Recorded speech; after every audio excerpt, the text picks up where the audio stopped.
हम गुलाम क्यों थे? तब तो हम 40 करोड़ लोग थे, फिर भी कोई बाहर से आकर हमें इतने साल तक गुलाम बना के रखा।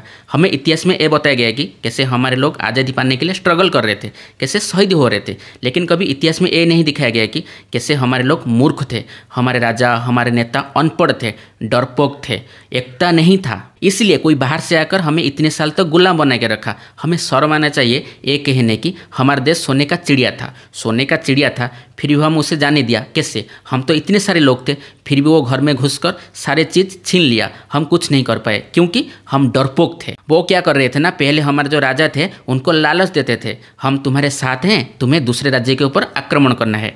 हमारे राजा तो मूर्ख थे, अपने बीच युद्ध कर रहे थे और इसका फायदा गोरे उठाते थे। फिर मौका पाते ही गोरे वो राजा को भी जान से मार देते थे। फिर गोरे धीरे धीरे उनका साम्राज्य बढ़ा रहे थे। हम इतने मूर्ख थे कि वो बाहर से आकर हमारे लोगों को उनका जो पोस्ट होता है सिपाही का पोस्ट, उनको सिपाही का पोस्ट दे देते थे।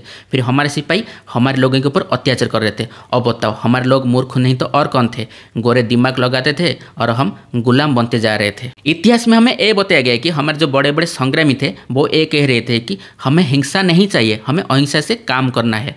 भाई साहब, कोई तुम्हारे पर गोली चला रहा है, तुम ये बताओगे गोली चलाने दो, उनका हृदय परिवर्तन हो जाएगा। भाई साहब, तुम्हारे जैसा मूर्ख और कोई नहीं था। आज भी लोग साइंस से ज़्यादा भक्ति को मानते हैं। भाई तुम कभी भी नहीं सुधरोगे, फिर कोई बाहर से आएगा, तुम्हारा तो अतीत देवो भव है, तुम अतीत में घर में घुसने दोगे, फिर वही अतीत तुम्हें गुलाम बना के रखेगा।